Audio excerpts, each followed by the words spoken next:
Le 11 février, dans le JT de France 2, un des avocats d'Alain Delon a lâché une bombe. Un testament rédigé par l'acteur avant sa mort pourrait bien changer le cours des choses pour ses enfants, et en particulier pour Anouchka Delon.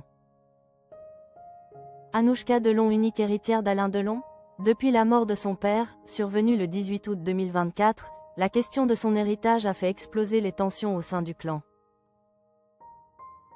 Anouchka, Alain Fabien et Anthony se livrent depuis plusieurs mois une guerre judiciaire et médiatique autour de la succession de 48 millions d'euros de l'acteur, multipliant les déclarations publiques et les procédures. Mais, après un nouveau rebondissement dans les questions d'héritage, la fille chérie de l'acteur pourrait bien pâtir de vents défavorables. Anouchka, Anthony et Alain Fabien Delon de nouveau déchirés. En effet, l'une des avocats et exécuteurs testamentaires d'Alain Delon a lâché une bombe le 11 février, dans le JT de France 2. Il a affirmé que le monstre de cinéma français avait retrouvé toutes ses capacités mentales en 2022, au moment de rédiger son deuxième testament. Jusqu'ici, un testament avait été rédigé par Alain Delon en 2015. Celui-ci déléguait sa fortune à parts égales entre tous ses enfants. Mais le deuxième testament fait d'Anouchka l'unique héritière de son droit moral et de sa marque. Or, comme l'a expliqué Fabien Lecoeuvre dans TBT9, le droit moral est ce que les enfants conservent après la mort de leur père.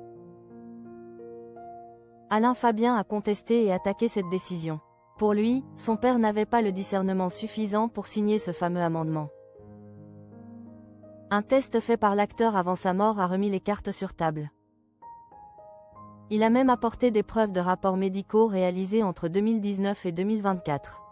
À cette période, il lui aurait même fait faire le test de l'horloge. Il s'agit d'un examen que l'on peut faire à des personnes pour évaluer leurs fonctions cognitives. Lors de ce test, Alain Delon n'avait pas su mettre les chiffres au bon endroit sur le cadran. Un expert judiciaire a confirmé que Alain Delon avait failli à ce test. Ces résultats pourraient une nouvelle fois remettre en cause la légation de l'acteur.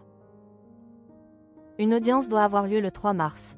Elle devra décider s'il faut supprimer le deuxième testament. Et, ainsi, redonner le droit moral aux 3 enfants.